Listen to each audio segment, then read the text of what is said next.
La première épître de Paul aux Corinthiens, chapitre 1.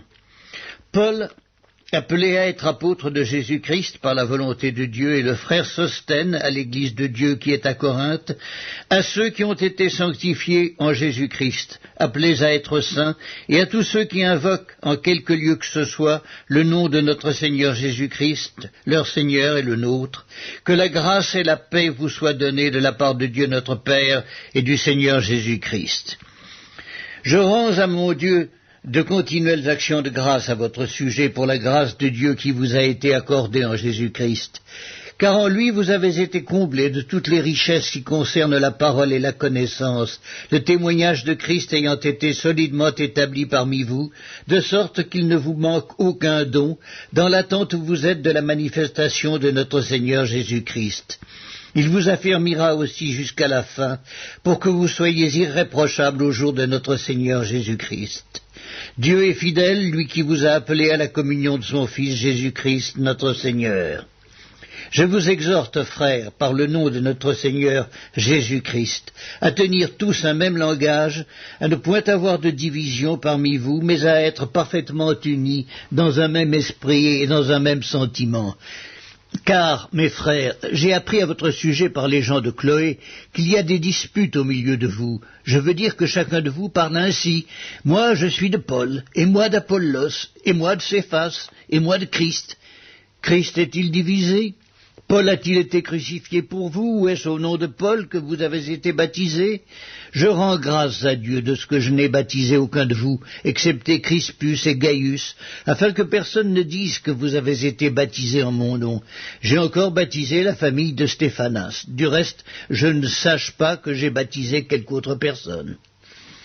Ce n'est pas pour baptiser que Christ m'a envoyé, c'est pour annoncer l'Évangile, et cela sans la sagesse du langage, afin que la croix de Christ ne soit pas rendue vaine. Car la prédication de la croix est une folie pour ceux qui périssent, mais pour nous qui sommes sauvés, elle est une puissance de Dieu. Aussi est-il écrit, je détruirai la sagesse des sages, et j'anéantirai l'intelligence des intelligents. Où est le sage? Où est le scribe? Où est le disputeur du siècle? Dieu n'a-t-il pas convaincu de folie la sagesse du monde? Car puisque le monde avec sa sagesse n'a point connu Dieu dans la sagesse de Dieu, il a plu à Dieu de sauver les croyants par la folie de la prédication. Les Juifs demandent des miracles et les Grecs cherchent la sagesse. Nous prêchons Christ crucifié. Scandale pour les Juifs et folie pour les païens, mais puissance de Dieu et sagesse de Dieu pour ceux qui sont appelés tant Juifs que Grecs. Car la folie de Dieu est plus sage que les hommes, et la faiblesse de Dieu est plus forte que les hommes.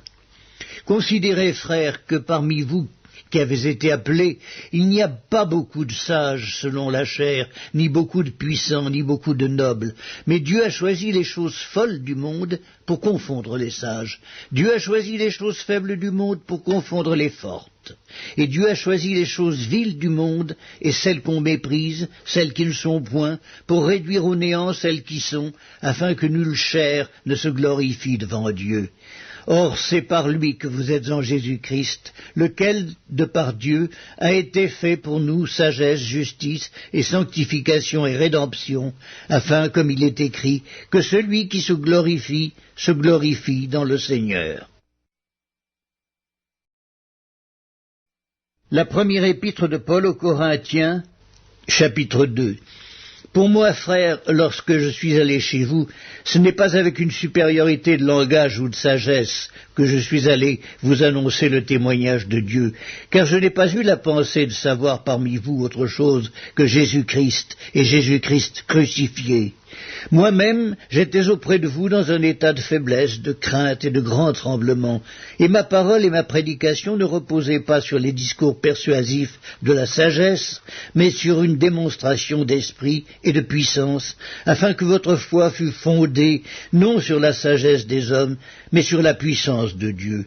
Cependant, c'est une sagesse que nous prêchons parmi les parfaits, sagesse qui n'est pas de ce siècle, ni des chefs de ce siècle, qui vont être anéantis. Nous prêchons la sagesse de Dieu, mystérieuse et cachée, que Dieu, avant les siècles, avait destinée pour notre gloire, sagesse qu'aucun des chefs de ce siècle n'a connue, car s'ils l'eussent connue, ils n'auraient pas crucifié le Seigneur de gloire. Mais comme il est écrit, ce sont des choses que l'œil n'a point vues, que l'oreille n'a point entendues, et qui ne sont point montées au cœur de l'homme, des choses que Dieu a préparées pour ceux qui l'aiment. Dieu nous les a révélées par l'Esprit, car l'Esprit sonde tout, même les profondeurs de Dieu.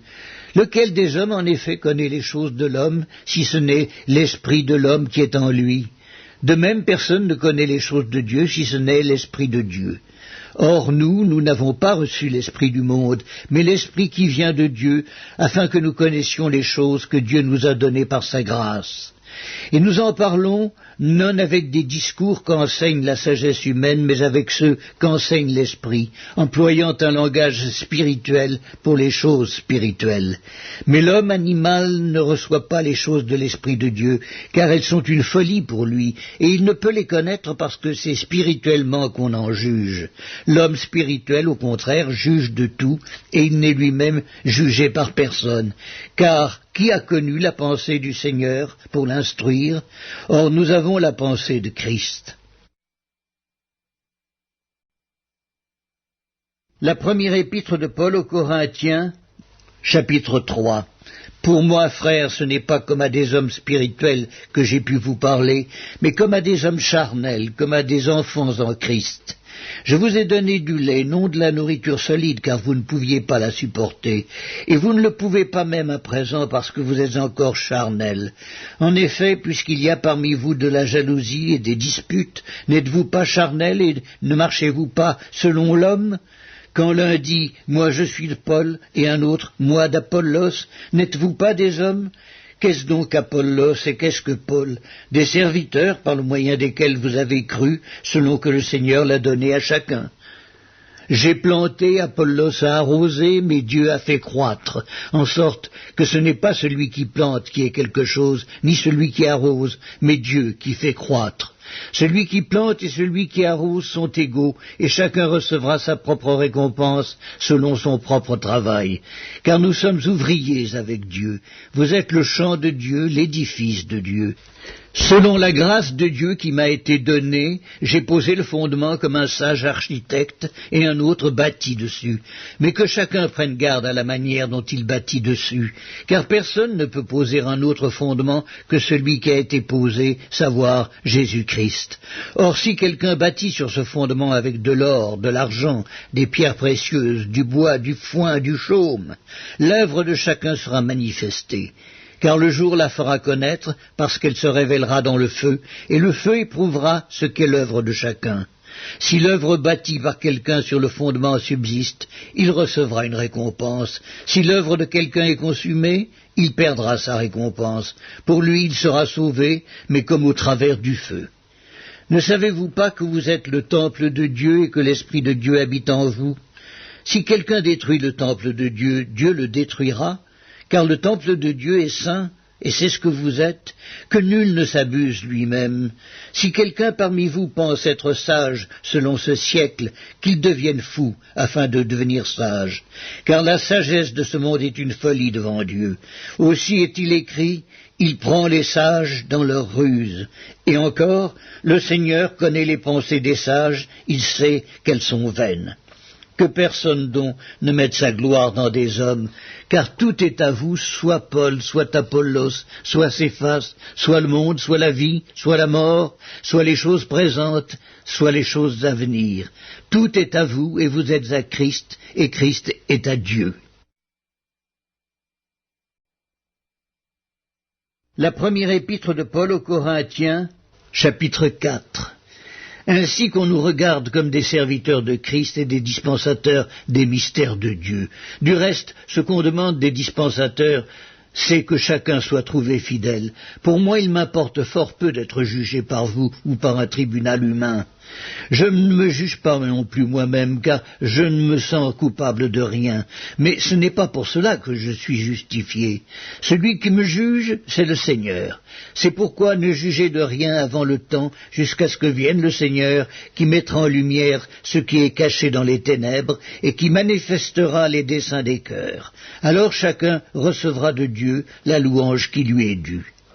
C'est à cause de vous, frères, que j'ai fait de ces choses une application à ma personne et à celle d'Apollos, afin que vous appreniez en nos personnes à ne pas aller au-delà de ce qui est écrit, et que nul de vous ne conçoive de l'orgueil en faveur de l'un contre l'autre.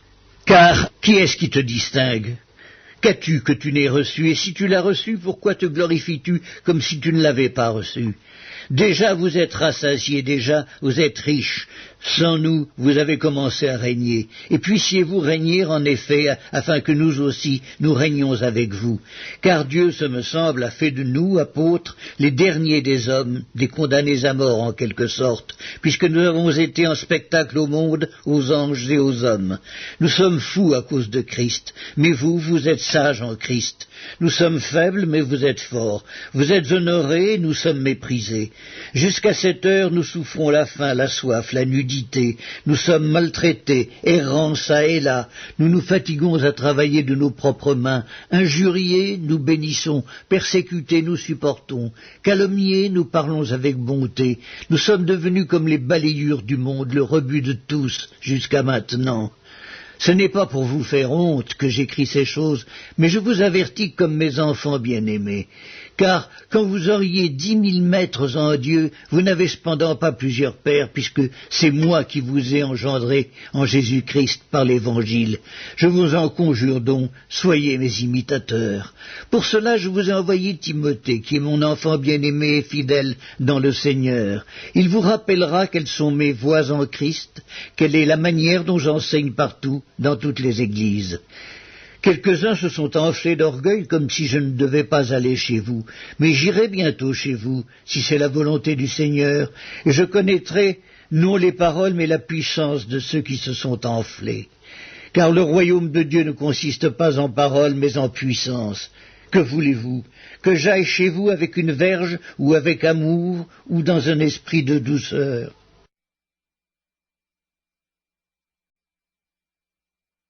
La première épître de Paul aux Corinthiens, chapitre 5.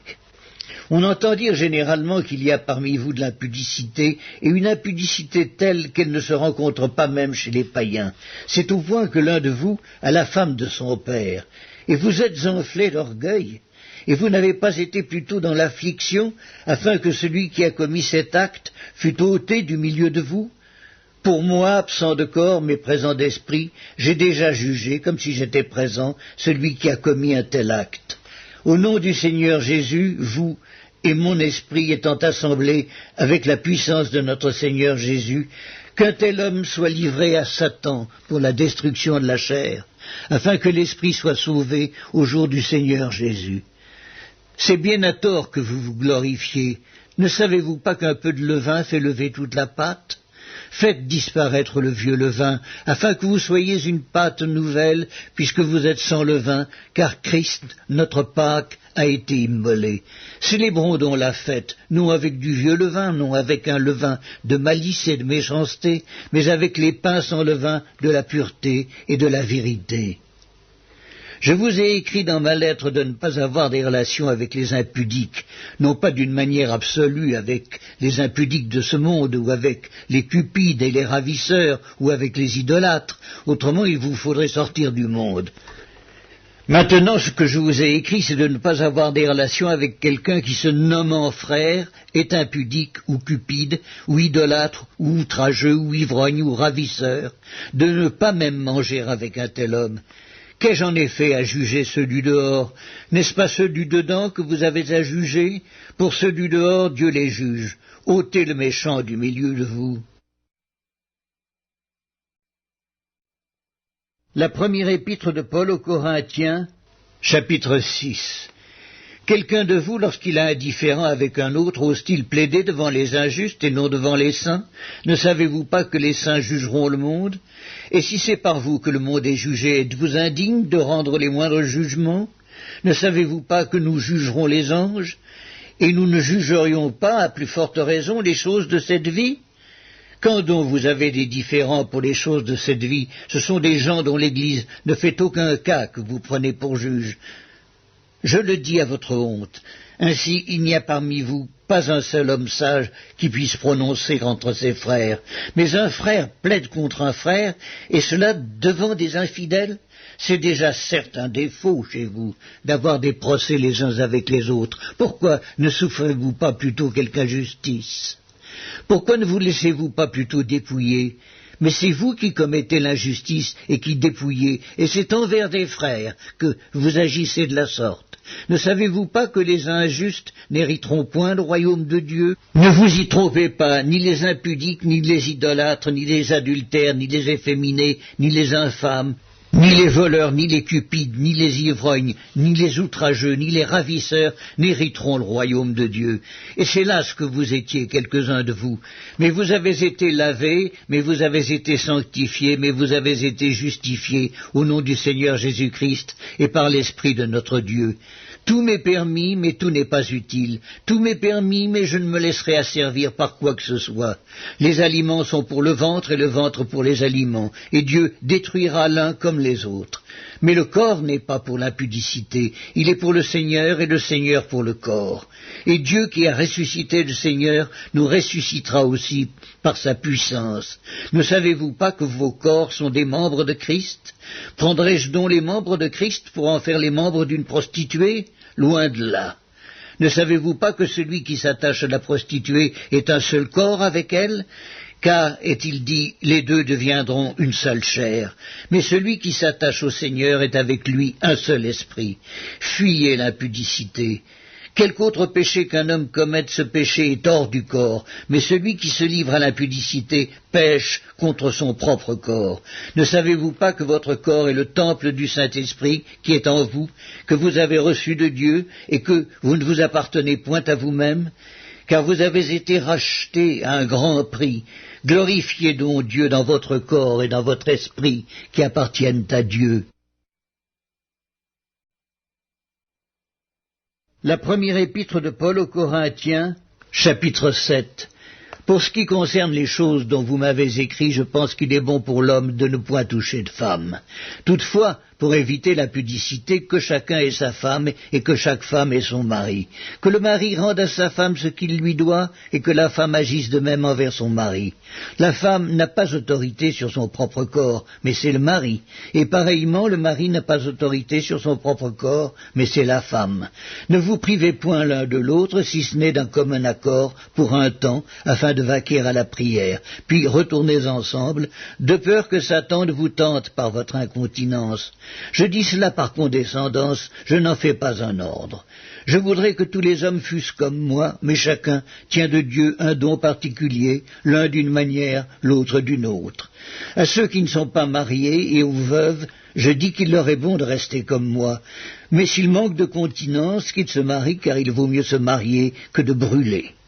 À ceux qui sont mariés, j'ordonne, non pas moi, mais le Seigneur, que la femme ne se sépare point de son mari. Si elle est séparée, qu'elle demeure sans se marier, ou qu'elle se réconcilie avec son mari, et que le mari ne répudie point sa femme. Aux autres, ce n'est pas le Seigneur, c'est moi qui dis, si un frère a une femme non croyante, et qu'elle consente à habiter avec lui, qu'il ne la répudie point. Et si une femme a un mari non croyant, et qu'il consente à habiter avec elle, qu'elle ne répudie point son mari. Car le mari non croyant est sanctifié par la femme, et la femme non croyante est sanctifiée par le frère. Autrement, vos enfants seraient impurs, tandis que maintenant ils sont saints. Si le non-croyant se sépare, qu'il se sépare. Le frère ou la sœur ne sont pas liés dans ces cas-là. Dieu nous a appelés à vivre en paix. Car que sais-tu, femme, si tu sauveras ton mari? Ou que sais-tu, mari, si tu sauveras ta femme? Seulement que chacun marche selon la part que le Seigneur lui a faite, selon l'appel qu'il a reçu de Dieu. C'est ainsi que je l'ordonne dans toutes les églises. Quelqu'un a-t-il été appelé étant circoncis, qu'il demeure circoncis? Quelqu'un a-t-il été appelé étant incirconcis, qu'il ne se fasse pas circoncire? La circoncision n'est rien et l'incirconcision n'est rien, mais l'observation des commandements de Dieu est tout. Que chacun demeure dans l'état où il était lorsqu'il a été appelé. As-tu été appelé étant esclave? Ne t'en inquiète pas, mais si tu peux devenir libre, profites-en plutôt. Car l'esclave qui a été appelé dans le Seigneur est un affranchi du Seigneur. De même, l'homme libre qui a été appelé est un esclave de Christ. Vous avez été rachetés à un grand prix, ne devenez pas esclaves des hommes. Que chacun, frère, demeure devant Dieu dans l'état où il était lorsqu'il a été appelé. Pour ce qui est des vierges, je n'ai point d'ordre du Seigneur, mais je donne un avis comme ayant reçu du Seigneur miséricorde pour être fidèle. Voici donc ce que j'estime bon, à cause des temps difficiles qui s'approchent. Il est bon à un homme d'être ainsi. Es-tu lié à une femme? Ne cherche pas à rompre ce lien. N'es-tu pas lié à une femme? Ne cherche pas une femme. Si tu t'es marié, tu n'as point péché. Et si la Vierge s'est mariée, elle n'a point péché. Mais ces personnes auront des tribulations dans la chair, et je voudrais vous les épargner. Voici ce que je dis, frères, c'est que le temps est court, que désormais ceux qui ont des femmes soient comme n'en ayant pas, ceux qui pleurent comme ne pleurant pas, ceux qui se réjouissent comme ne se réjouissant pas, ceux qui achètent comme ne possédant pas, et ceux qui usent du monde comme n'en usant pas, car la figure de ce monde passe. Or, je voudrais que vous fussiez sans inquiétude.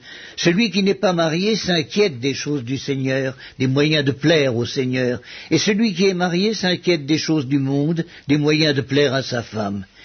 Il y a de même une différence entre la femme et la Vierge. Celle qui n'est pas mariée s'inquiète des choses du Seigneur, afin d'être sainte de corps et d'esprit, et celle qui est mariée s'inquiète des choses du monde, des moyens de plaire à son mari. Je dis cela dans votre intérêt. Ce n'est pas pour vous prendre au piège, c'est pour vous porter à ce qui est bienséant et propre à vous attacher au Seigneur, sans distinction.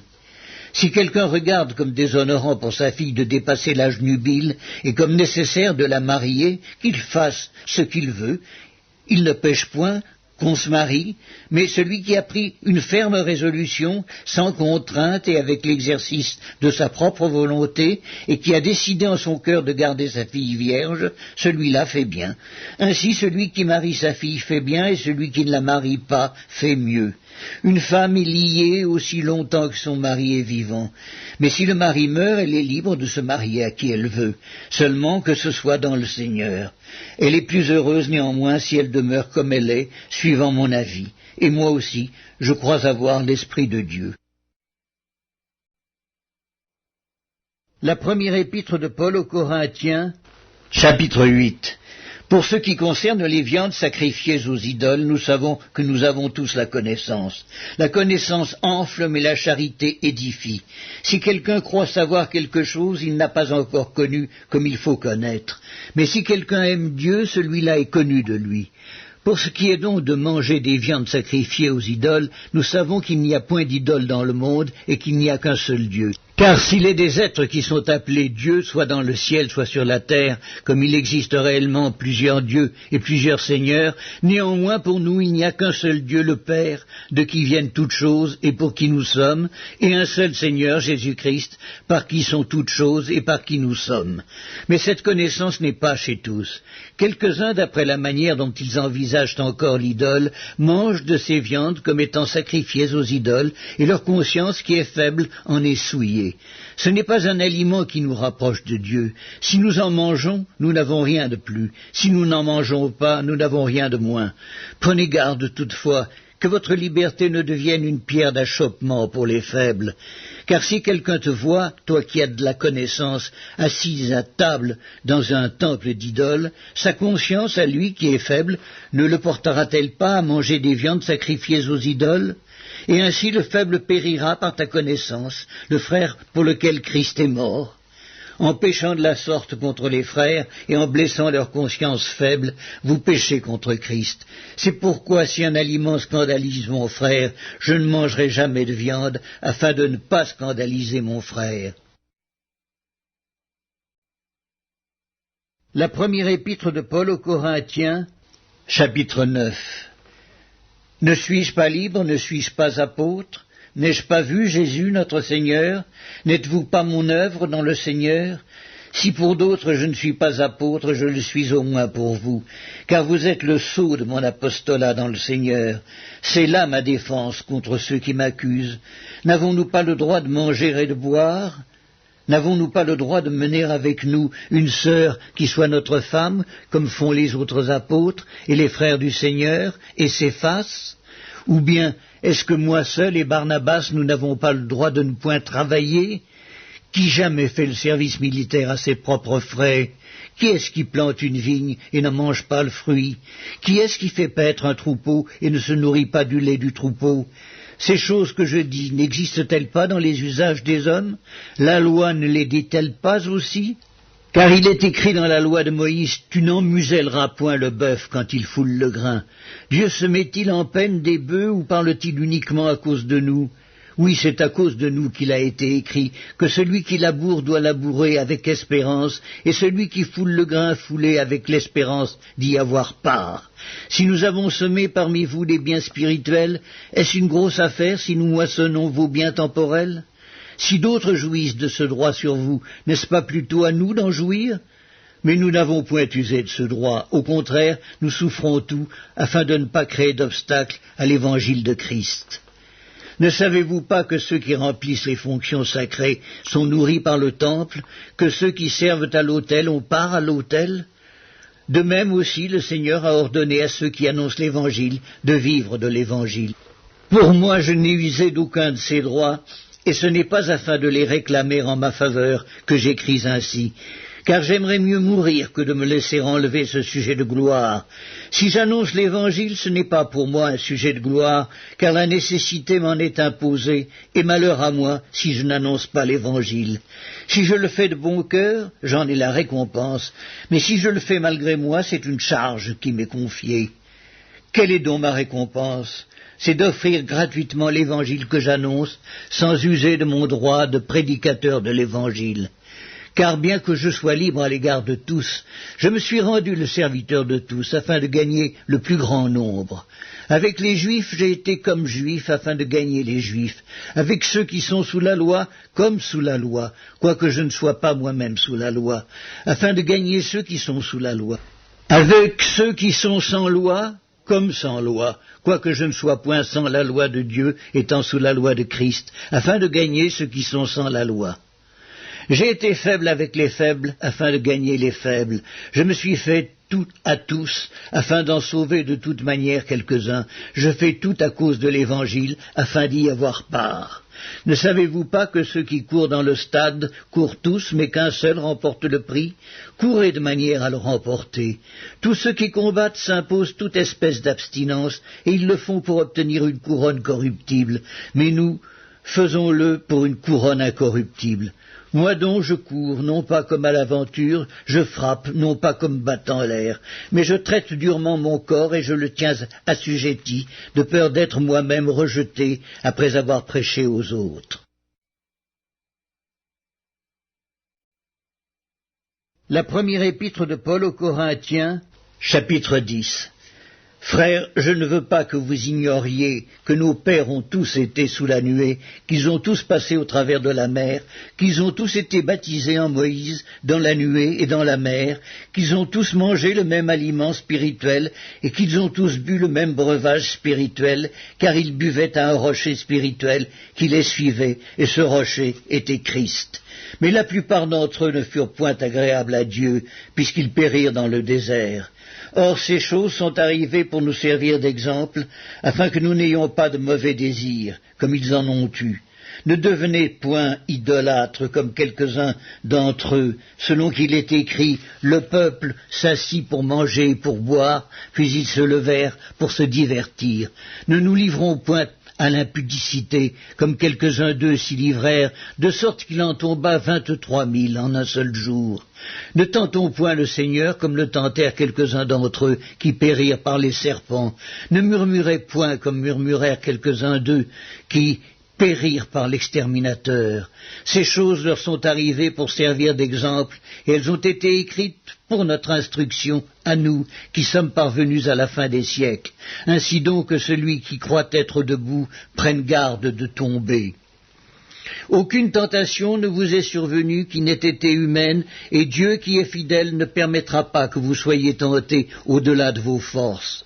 Mais avec la tentation, il préparera aussi le moyen d'en sortir, afin que vous puissiez la supporter.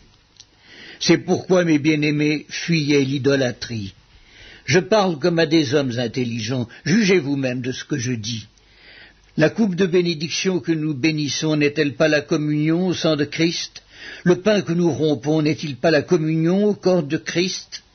Puisqu'il y a un seul pain, nous qui sommes plusieurs, nous formons un seul corps, car nous participons tous à un même pain. Voyez les Israélites selon la chair. Ceux qui mangent les victimes ne sont-ils pas en communion avec l'autel? Que dis-je donc? Que la viande sacrifiée aux idoles est quelque chose ou qu'une idole est quelque chose? Nullement. Je dis que ce qu'on sacrifie, on le sacrifie à des démons et non à Dieu. Or, je ne veux pas que vous soyez en communion avec les démons. Vous ne pouvez boire la coupe du Seigneur et la coupe des démons. Vous ne pouvez participer à la table du Seigneur et à la table des démons. Voulons-nous provoquer la jalousie du Seigneur? Sommes-nous plus forts que lui? Tout est permis, mais tout n'est pas utile. Tout est permis, mais tout n'édifie pas. Que personne ne cherche son propre intérêt, mais que chacun cherche celui d'autrui. Mangez de tout ce qui se vend au marché, sans vous enquérir de rien, par motif de conscience. Car la terre est au Seigneur et tout ce qu'elle renferme. Si un non-croyant vous invite et que vous vouliez aller, mangez de tout ce qu'on vous présentera, sans vous enquérir de rien, par motif de conscience. Mais si quelqu'un vous dit « Ceci a été offert en sacrifice », n'en mangez pas, à cause de celui qui a donné l'avertissement et à cause de la conscience. Je parle ici non de votre conscience, mais de celle de l'autre. Pourquoi, en effet, ma liberté serait-elle jugée par une conscience étrangère? Si je mange avec action de grâce, pourquoi serais-je blâmé au sujet d'une chose dont je rends grâce? Soit donc que vous mangiez, soit que vous buviez, soit que vous fassiez quelque autre chose, faites tout pour la gloire de Dieu. Ne soyez en scandale ni aux Juifs, ni aux Grecs, ni à l'Église de Dieu, de la même manière que moi aussi, je m'efforce en toute chose de complaire à tous, cherchant non mon avantage, mais celui du plus grand nombre, afin qu'ils soient sauvés. La première épître de Paul aux Corinthiens, chapitre 11. Soyez mes imitateurs comme je le suis moi-même de Christ. Je vous loue de ce que vous vous souvenez de moi à tous égards et de ce que vous retenez mes instructions telles que je vous les ai données. Je veux cependant que vous sachiez que Christ est le chef de tout homme, que l'homme est le chef de la femme et que Dieu est le chef de Christ. Tout homme qui prie ou qui prophétise, la tête couverte, déshonore son chef. Toute femme, au contraire, qui prie ou qui prophétise, la tête non voilée, déshonore son chef. C'est comme si elle était rasée. Car si une femme n'est pas voilée, qu'elle se coupe aussi les cheveux. Or, s'il est honteux pour une femme d'avoir les cheveux coupés ou d'être rasée, qu'elle se voile. L'homme ne doit pas se couvrir la tête, puisqu'il est l'image et la gloire de Dieu, tandis que la femme est la gloire de l'homme. En effet, l'homme n'a pas été tiré de la femme, mais la femme a été tirée de l'homme. Et l'homme n'a pas été créé à cause de la femme, mais la femme a été créée à cause de l'homme. C'est pourquoi la femme, à cause des anges, doit avoir sur la tête une marque de l'autorité dont elle dépend. Toutefois, dans le Seigneur, la femme n'est point sans homme, ni l'homme sans la femme. Car de même que la femme a été tirée de l'homme, de même l'homme existe par la femme, et tout vient de Dieu. Jugez-en vous-même, est-il convenable qu'une femme prie Dieu sans être voilée? La nature elle-même ne vous enseigne-t-elle pas que c'est une honte pour l'homme de porter de longs cheveux, mais que c'est une gloire pour la femme d'en porter, parce que la chevelure lui a été donnée comme voile? Si quelqu'un se plaît à contester, nous n'avons pas cette habitude, non plus que les églises de Dieu. En donnant cet avertissement, ce que je ne loue point, c'est que vous vous assemblez, non pour devenir meilleurs, mais pour devenir pires. Et d'abord, j'apprends que lorsque vous vous réunissez en assemblée, il y a parmi vous des divisions, et je le crois en partie car il faut qu'il y ait aussi des sectes parmi vous, afin que ceux qui sont approuvés soient reconnus comme tels au milieu de vous. Lors donc que vous vous réunissez, ce n'est pas manger le repas du Seigneur, car quand on se met à table, chacun commence par prendre son propre repas, et l'un a faim tandis que l'autre est ivre. N'avez-vous pas des maisons pour y manger et boire ? Ou méprisez-vous l'Église de Dieu et faites-vous honte à ceux qui n'ont rien? Que vous dirai-je? Vous louerai-je? En cela je ne vous loue point. Car j'ai reçu du Seigneur ce que je vous ai enseigné, c'est que le Seigneur Jésus, dans la nuit où il fut livré, prit du pain, et après avoir rendu grâce, le rompit et dit, « Ceci est mon corps qui est rompu pour vous.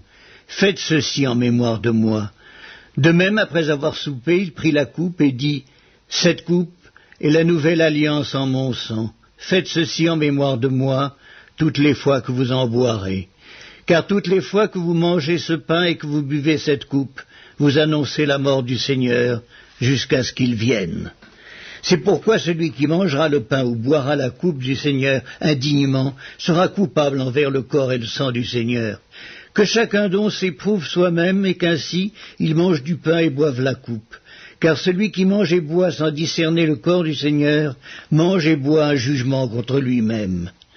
C'est pour cela qu'il y a parmi vous beaucoup d'infirmes et de malades, et qu'un grand nombre sont morts.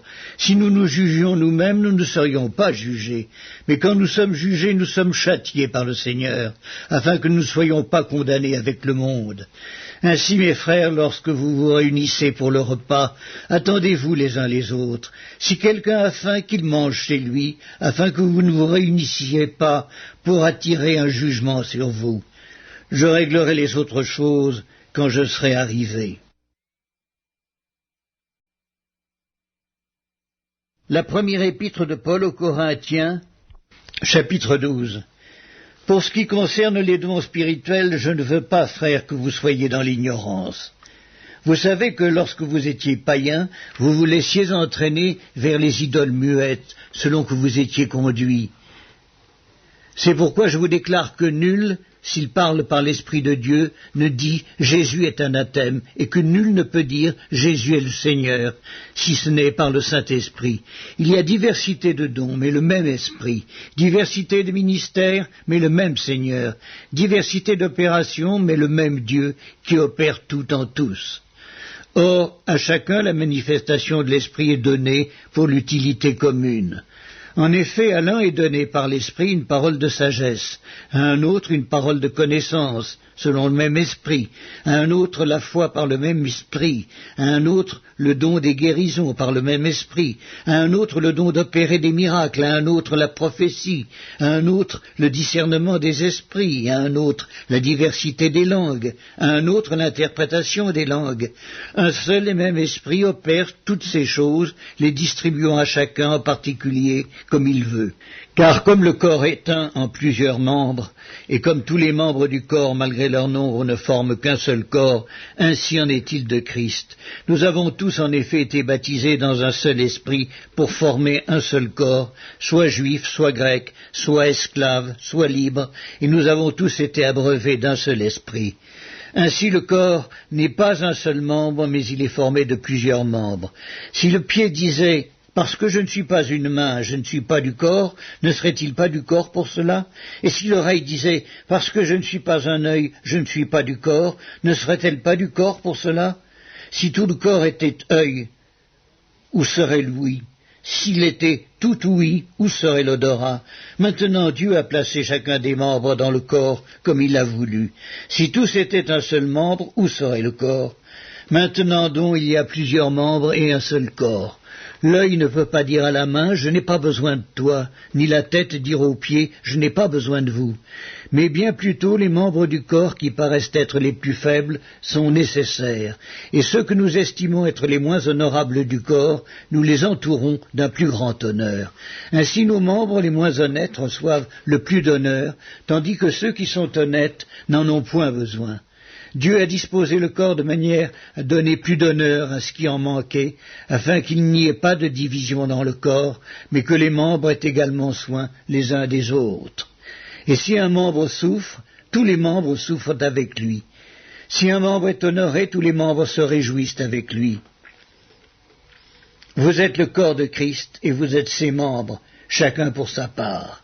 Et Dieu a établi dans l'Église, premièrement des apôtres, secondement des prophètes, troisièmement des docteurs, ensuite ceux qui ont le don des miracles, puis ceux qui ont les dons de guérir, de secourir, de gouverner, de parler diverses langues. Tous sont-ils apôtres? Tous sont-ils prophètes?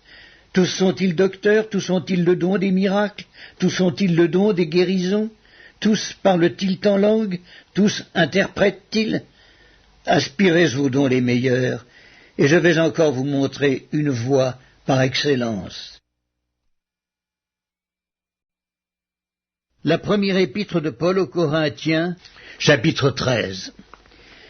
Quand je parlerai les langues des hommes et des anges, si je n'ai pas la charité, je suis un airain qui résonne ou une cymbale qui retentit.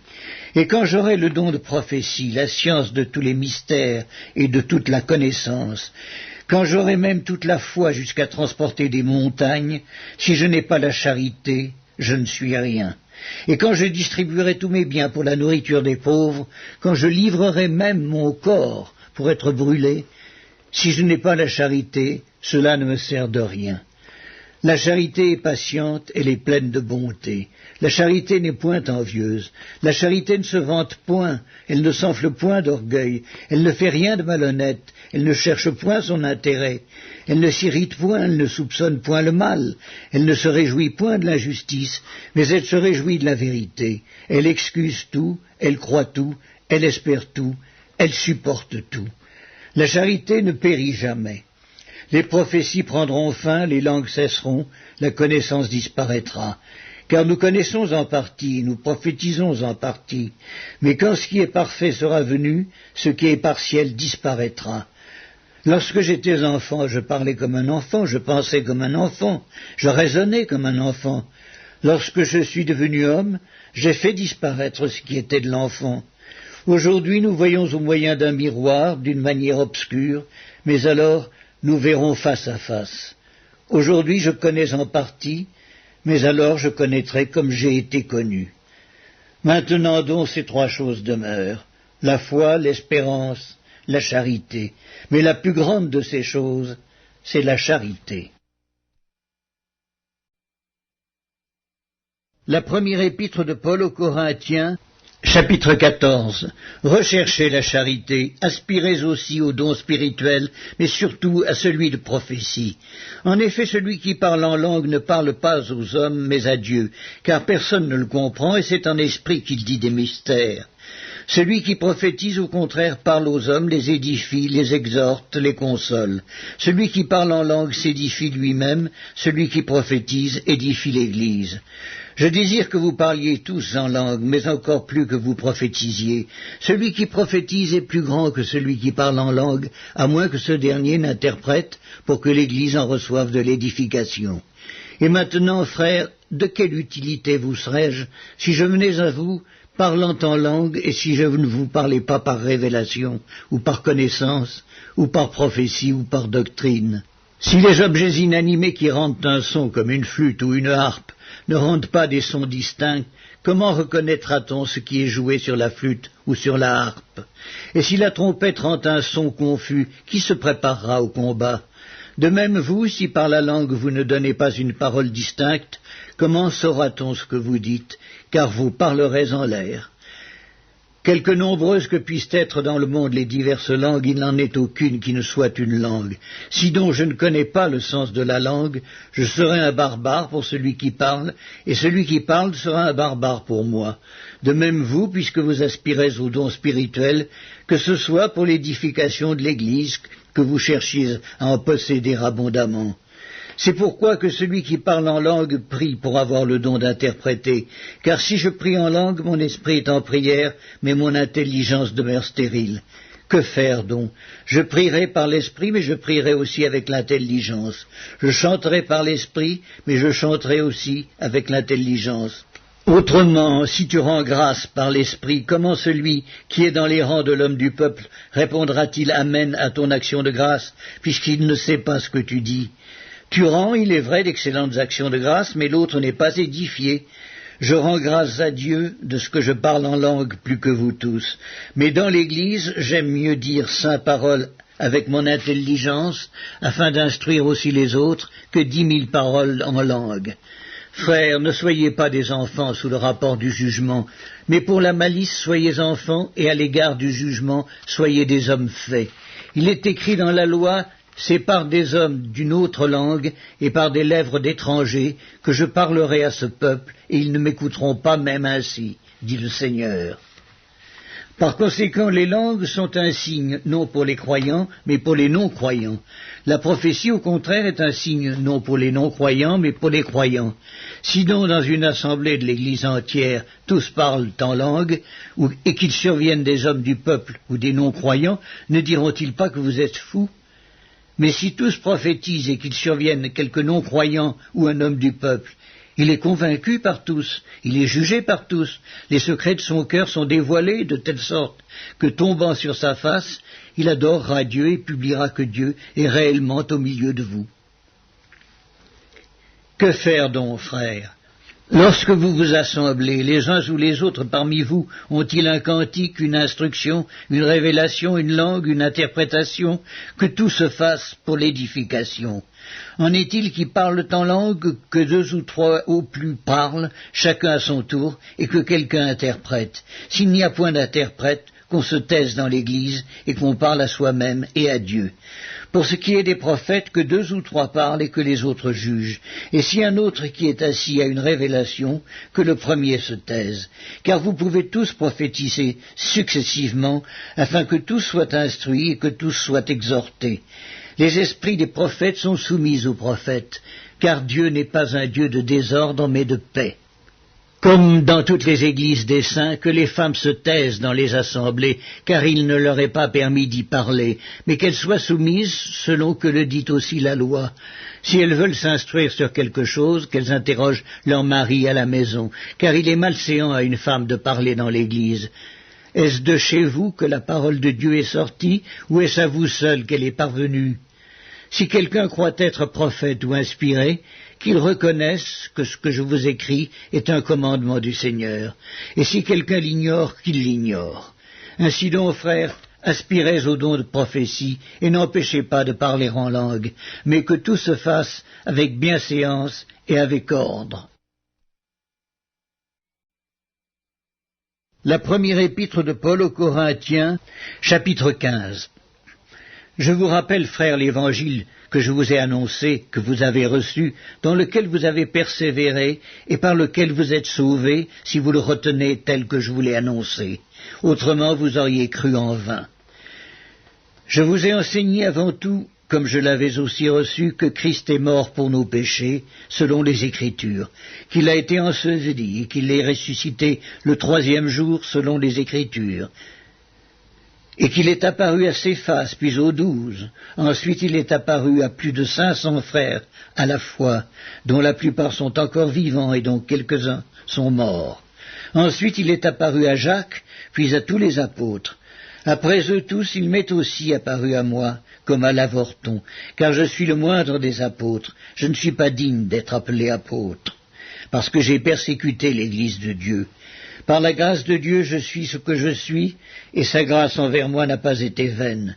Loin de là, j'ai travaillé plus qu'eux tous, non pas moi toutefois, mais la grâce de Dieu qui est avec moi. Ainsi donc, que ce soit moi, que ce soit eux, voilà ce que nous prêchons, et c'est ce que vous avez cru. Or, si l'on prêche que Christ est ressuscité des morts, comment quelques-uns parmi vous disent-ils qu'il n'y a point de résurrection des morts? S'il n'y a point de résurrection des morts, Christ non plus n'est pas ressuscité.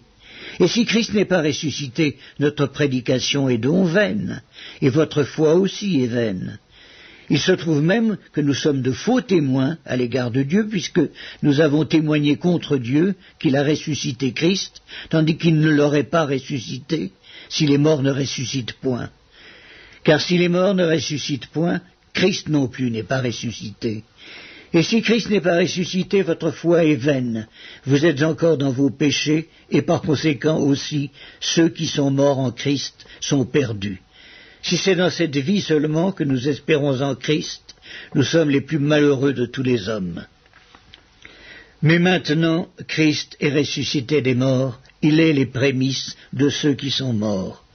Car puisque la mort est venue par un homme, c'est aussi par un homme qu'est venue la résurrection des morts.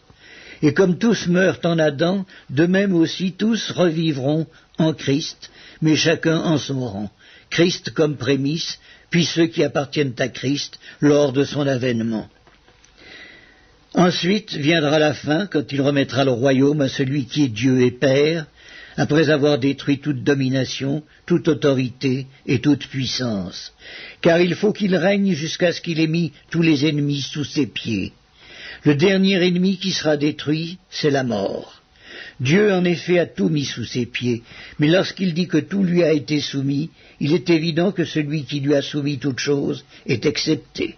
Et lorsque toutes choses lui auront été soumises, alors le Fils lui-même sera soumis à celui qui lui a soumis toutes choses, afin que Dieu soit tout en tous. Autrement, que feraient ceux qui se font baptiser pour les morts? Si les morts ne ressuscitent absolument pas, pourquoi se font-ils baptiser pour eux? Et nous, pourquoi sommes-nous à toute heure en péril? Chaque jour je suis exposé à la mort, je l'atteste, frères, par la gloire dont vous êtes pour moi le sujet, en Jésus-Christ notre Seigneur. Si c'est dans des vues humaines que j'ai combattu contre les bêtes à Éphèse, quel avantage m'en revient-il? Si les morts ne ressuscitent pas, mangeons et buvons, car demain nous mourrons. Ne vous y trompez pas, les mauvaises compagnies corrompent les bonnes mœurs. Revenez à vous-même comme il est convenable et ne péchez point, car quelques-uns ne connaissent pas Dieu, je le dis, à votre honte. Mais quelqu'un dira, comment les morts ressuscitent-ils et avec quel corps viennent-ils? Insensé, ce que tu sèmes ne reprend point vie s'il ne meurt. Et ce que tu sèmes, ce n'est pas le corps qui naîtra, c'est un simple grain, de blé peut-être, ou de quelque autre semence. Puis Dieu lui donne un corps comme il lui plaît, et à chaque semence, il donne un corps qui lui est propre. Toute chair n'est pas la même chair, mais autre est la chair des hommes, autre celle des quadrupèdes, autre celle des oiseaux, autre celle des poissons. Il y a aussi des corps célestes et des corps terrestres, mais autre est l'éclat des corps célestes, autre celui des corps terrestres. Autre est l'éclat du soleil, autre l'éclat de la lune, et autre l'éclat des étoiles. Même une étoile diffère en éclat d'une autre étoile. Ainsi en est-il de la résurrection des morts. Le corps est semé corruptible, il ressuscite incorruptible. Il est semé méprisable, il ressuscite glorieux. Il est semé infirme, il ressuscite plein de force. Il est semé corps animal, il ressuscite corps spirituel. S'il y a un corps animal, il y a aussi un corps spirituel. C'est pourquoi il est écrit, le premier homme, Adam, devint une âme vivante. Le dernier Adam est devenu un esprit vivifiant. Mais ce qui est spirituel n'est pas le premier, c'est ce qui est animal. Ce qui est spirituel vient ensuite. Le premier homme tiré de la terre est terrestre, le second homme est du ciel. Tel est le terrestre, tels sont aussi les terrestres, et tel est le céleste, tels sont aussi les célestes. Et de même que nous avons porté l'image du terrestre, nous porterons aussi l'image du céleste. Ce que je dis, frères, c'est que la chair et le sang ne peuvent hériter le royaume de Dieu, et que la corruption n'hérite pas l'incorruptibilité. Voici, je vous dis un mystère, nous ne mourrons pas tous, mais tous nous serons changés en un instant, en un clin d'œil, à la dernière trompette. La trompette sonnera et les morts ressusciteront incorruptibles, et nous serons changés. Car il faut que ce corps corruptible revête l'incorruptibilité, et que ce corps mortel revête l'immortalité. Lorsque ce corps corruptible aura revêtu l'incorruptibilité, et que ce corps mortel aura revêtu l'immortalité, alors s'accomplira la parole qui est écrite. La mort a été engloutie dans la victoire. Ô mort, où est ta victoire? Ô mort, où est ton aiguillon? L'aiguillon de la mort, c'est le péché, et la puissance du péché, c'est la loi. Mais grâce soit rendue à Dieu qui nous donne la victoire par notre Seigneur Jésus-Christ. Ainsi, mes frères bien-aimés, soyez fermes, inébranlables, travaillant de mieux en mieux à l'œuvre du Seigneur, sachant que votre travail ne sera pas vain dans le Seigneur. La première épître de Paul aux Corinthiens, chapitre 16. Pour ce qui concerne la collecte en faveur des saints, agissez vous aussi comme je l'ai ordonné aux églises de la Galatie. Que chacun de vous, le premier jour de la semaine, mette à part chez lui ce qu'il pourra, selon sa prospérité, afin qu'on n'attende pas à mon arrivée pour recueillir les dons. Et quand je serai venu, j'enverrai avec des lettres pour porter vos libéralités à Jérusalem les personnes que vous aurez approuvées. Si la chose mérite que j'y aille moi-même, elles feront le voyage avec moi. J'irai chez vous quand j'aurai traversé la Macédoine, car je traverserai la Macédoine. Peut-être séjournerai-je auprès de vous, ou même y passerai-je l'hiver, afin que vous m'accompagniez là où je me rendrai. Je ne veux pas cette fois vous voir en passant, mais j'espère demeurer quelque temps auprès de vous, si le Seigneur le permet. Je resterai néanmoins à Éphèse jusqu'à la Pentecôte, car une porte grande et d'un accès efficace m'est ouverte, et les adversaires sont nombreux. Si Timothée arrive, faites en sorte qu'il soit sans crainte parmi vous, car il travaille comme moi à l'œuvre du Seigneur. Que personne donc ne le méprise, accompagnez-le en paix, afin qu'il vienne vers moi, car je l'attends avec les frères. Pour ce qui est du frère Apollos, je l'ai beaucoup exhorté à se rendre chez vous, mais ce n'était décidément pas sa volonté de le faire maintenant. Il partira quand il en aura l'occasion. Veillez, demeurez fermes dans la foi, soyez des hommes, fortifiez-vous, que tout ce que vous faites se fasse avec charité. Encore une recommandation que je vous adresse, frères. Vous savez que la famille de Stéphanas est les prémices de l'Achaïe, et qu'elle s'est dévouée au service des saints. Ayez de la déférence pour de tels hommes, et pour tous ceux qui travaillent à la même œuvre. Je me réjouis de la présence de Stéphanas, de Fortunatus et d'Achaïcus. Ils ont suppléé à votre absence, car ils ont tranquillisé mon esprit et le vôtre. Sachez donc apprécier de tels hommes. Les églises d'Asie vous saluent. Aquilas et Priscille, avec l'église qui est dans leur maison, vous saluent beaucoup dans le Seigneur. Tous les frères vous saluent. Saluez-vous les uns les autres par un saint baiser. Je vous salue, moi, Paul, de ma propre main.